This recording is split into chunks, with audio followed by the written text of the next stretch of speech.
You will hear a science student inquiring about English courses at a university language centre. You now have 30 seconds to read questions 1 to 7.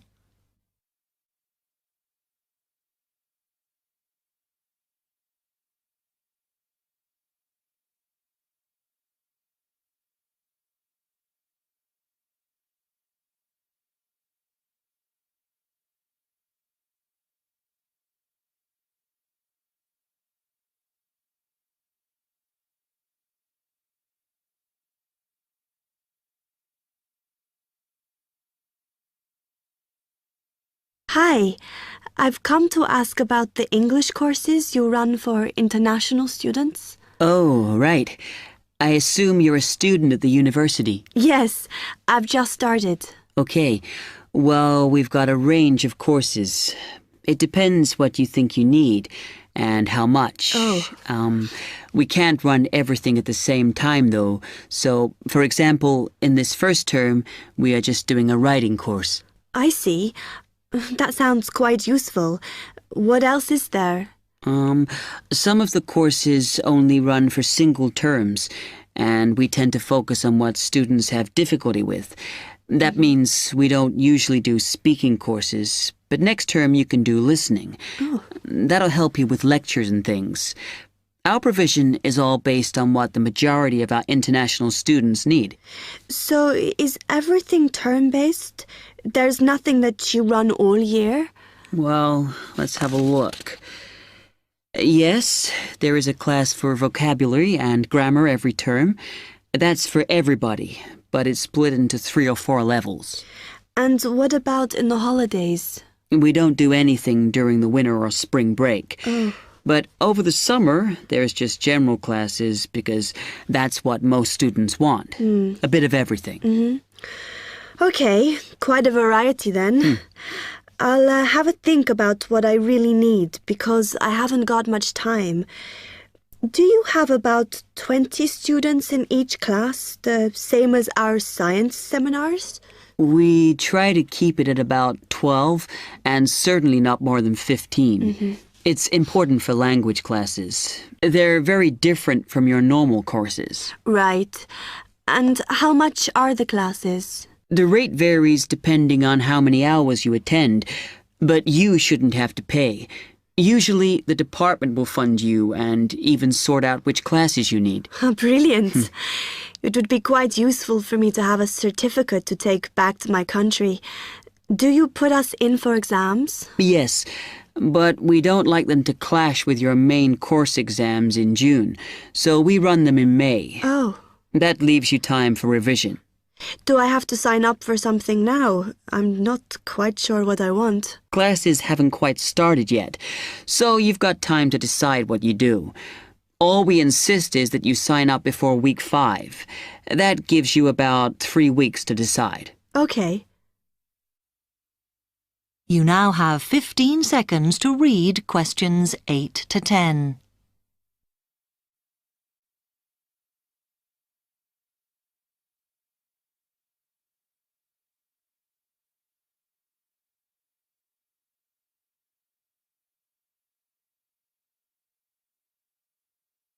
Then, when you've made up your mind, you need to come back here to the administration office to enroll. What do I need to bring with me when I enroll? My identity card, I guess. Yes, or your passport. Uh-huh. Then you'll be given a registration form, which you'll have to show to the teacher when you have your first class. Okay. And should I ask my tutor about which classes I should do then? Yes. Then you get a note from him and give that to the desk when you register. Can I use the computers here as well? Yes. You'll be given a password when you go to your first class. So remember to bring a disk with you to save your work on, as you won't be allowed to save it on the hard drive. Okay. Will I need anything else? Dictionary? We've got loads of those here that you can borrow. But you'll need a notebook as we don't provide paper or files. Okay. Thanks.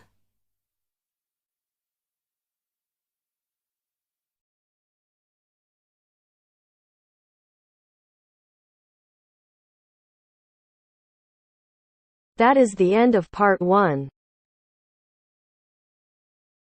You now have half a minute to check your answers.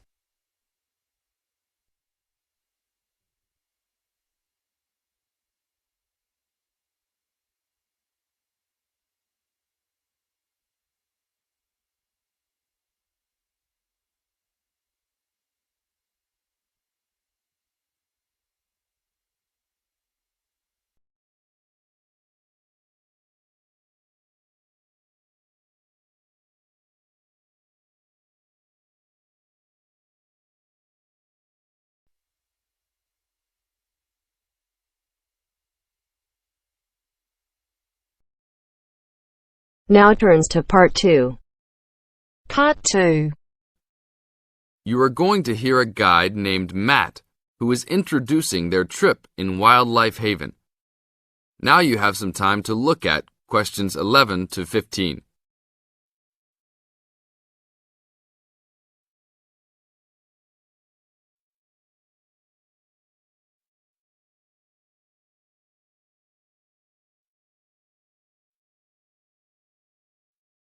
Now listen to the first part of the introduction carefully and answer questions 11 to 15. Well, good morning, everybody. My name's Matt, and I'm one of the 3 guides here at Wildlife Haven. Our job is to make sure that you all have a great time here with us and go home feeling happy and relaxed. As you can see, we're away from the city in a remote area between a national park and the sea. To encourage you to relax, there are no radios or TVs, and the only phones and newspapers are in the office. So, if peace and quiet is what you've come for, this is the place to be. From your cabin on the hill, you'll find you have the national park behind you, and you can look out from the sea from your front balcony. Your luggage will be unloaded from the bus and taken to your rooms in a few minutes. Once you have picked up your key at reception, please locate your room and check that all your luggage has arrived. The daily program here at Wildlife Haven is flexible and only as demanding as you want it to be. You should each have a brochure setting out the facilities and various walking tracks you can take. And on the bus, you are given a green sheet setting out a number of group tours in the coming week. If you want to join any tour, just write your name and room number on the relevant sheet along the wall here. Tomorrow, there is a beachcombers and rock hoppers tour exploring marine life in the rock pools along the beach. Or, if you'd prefer to go inland, there's a guided forest walk that takes you off the walking tracks. If you want to catch some lunch, you could join the beach fishing expedition. And at night, you'll see there is a moonlight forest walk that leaves each night at 7 p.m. So there is plenty to choose from at Wildlife Haven, and of course, that includes just sitting on your balcony watching the waves roll in. But I would recommend my favorite tour, the Waterfall Walk. This departs at sundown each day and also provides the opportunity to have a moonlight swim. Now you have some time to look at questions 16 to 20.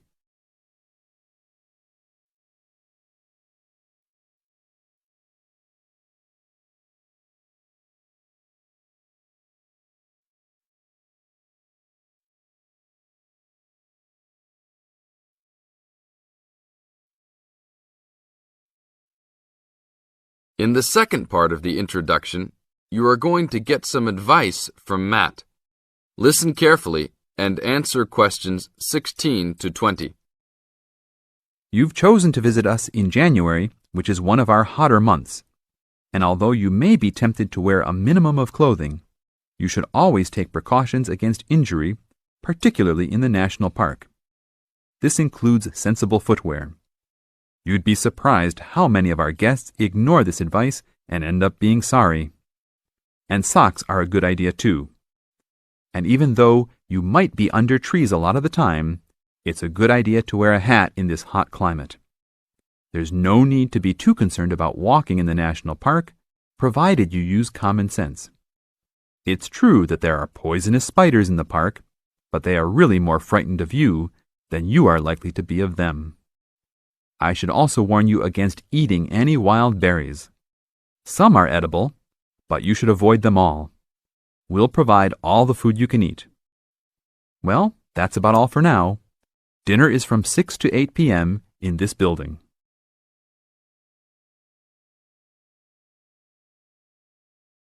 That is the end of part 2.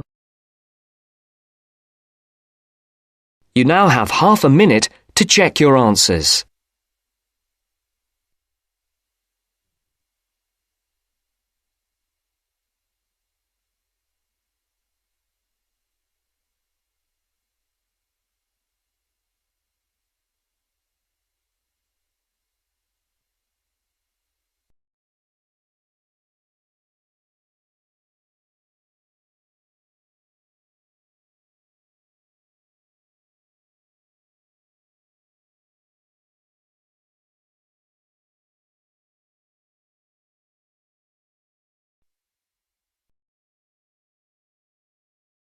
Now turns to part 3.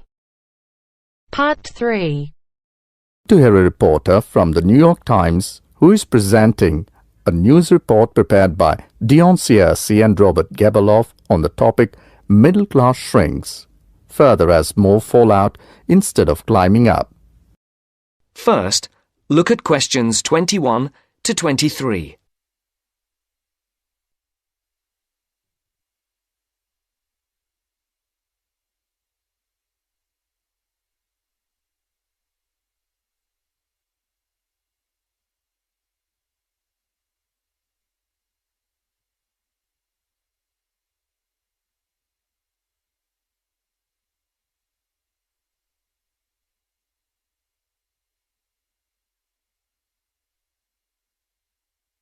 As you listen, answer the questions. The middle class that President Obama identified in his State of the Union speech last week as the foundation of the American economy has been shrinking for almost half a century. In the late 1960s, more than half of the households in the United States were squarely in the middle earning, in today's dollars, $35,000 to $100,000 a year.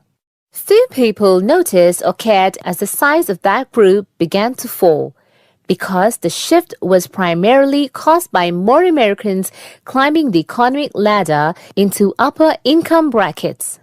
But since 2000, the middle class's share of households has continued to narrow, the main reason being that more people have fallen to the bottom. At the same time, fewer of those in this group fit the traditional image of a married couple with children at home, a gap increasingly filled by the elderly. This social upheaval helps explain why the president focused on reviving the middle class, offering a raft of proposals squarely aimed at concerns like paying for college education, taking parental leave, affording childcare, and buying a home.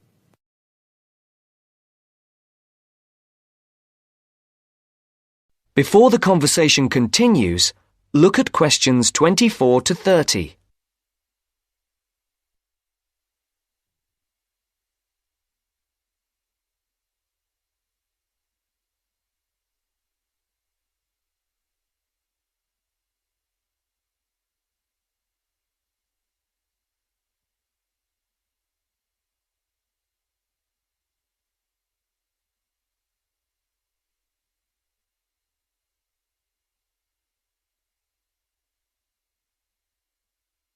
Now listen to the second part of the discussion.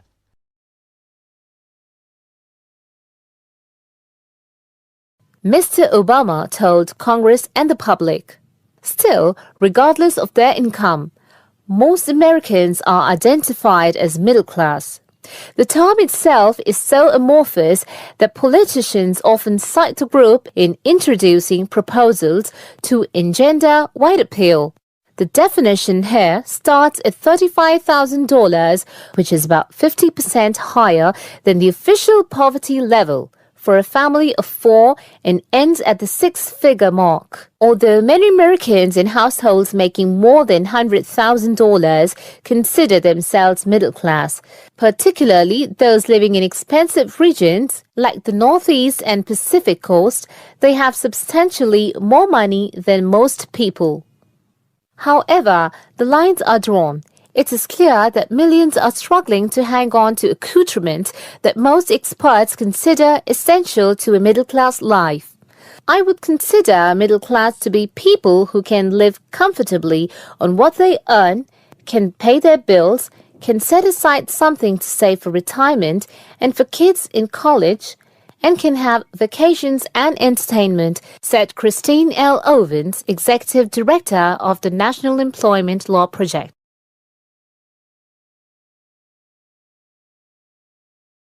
That is the end of part 3. You now have half a minute to check your answers.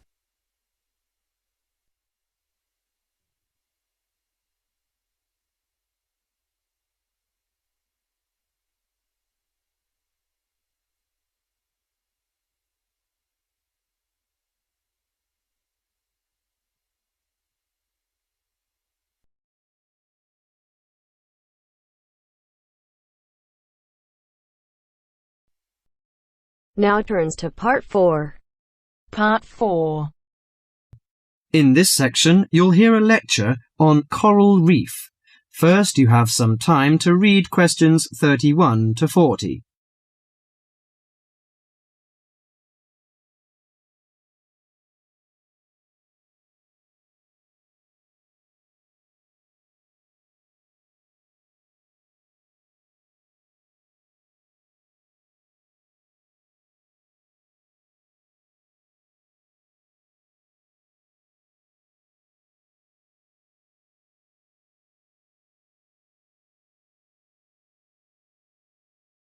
Now listen carefully to the lecture and answer questions 31 to 40.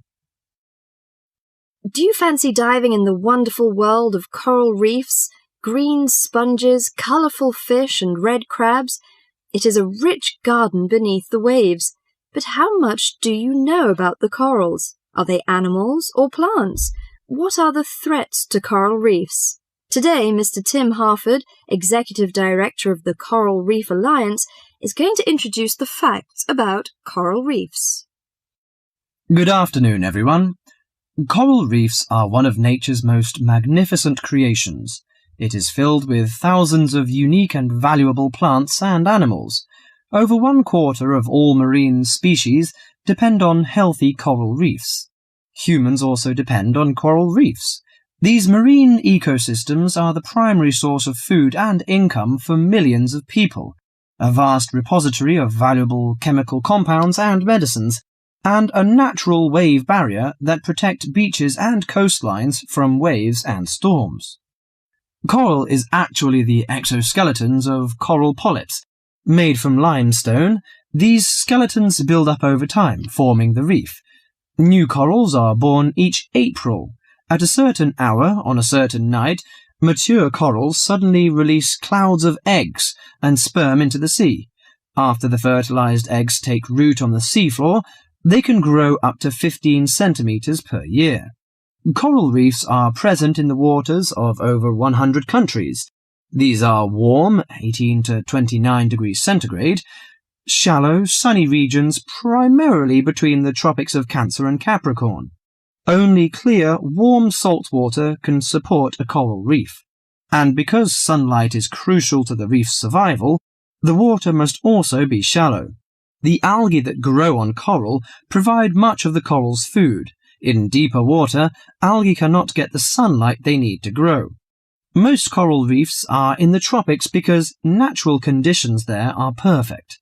In their modern form, coral reefs have thrived on Earth for over 50 million years. In recent years, however, more than 11% of the world's reefs have been lost, with another 16% severely damaged during the El Niño event in 1998. Up to 32% of coral reefs may be destroyed by human activities in the next 30 years if we do not take action now. Corals and coral reefs are extremely sensitive. Slight changes in the reef environment may have detrimental effects on the health of entire coral colonies. These changes may be due to a variety of factors. One of the greatest threats to coral reefs is human expansion or development. As human population increases, so does the harvest of resources from the sea. Due to overfishing, reef fish populations have been greatly decreased in some areas of the world. The removal of large numbers of reef fish has caused the coral reef ecosystems to become unbalanced. As we know, corals are also very popular as decorations. A large amount of the most healthy corals are selected by commercial collectors. They sell the corals to souvenir shops, where a large number of tourists wait to purchase them as decorations or souvenirs. Coral reefs also receive much damage from both commercial and private vessels. The leakage of fuels into the water and the occurrence of spills by large tankers are extremely damaging to local corals. Although much of the coral reef's degradation is directly blamed on human impact, there are several natural disturbances which cause significant damage to coral reefs. The most recognized of these events are hurricanes or typhoons, which bring powerful waves to the tropics. These storm waves cause large corals to break apart and scatter fragments about the reefs. Home to a diverse community of creatures, coral reefs are underwater treasure chests of color and activity. Predators and prey swim and crawl among the coral in nature's never-ending dance of life and death. This lively, fascinating world beneath the waves is just waiting to be explored. That is the end of part 4. You now have half a minute to check your answers.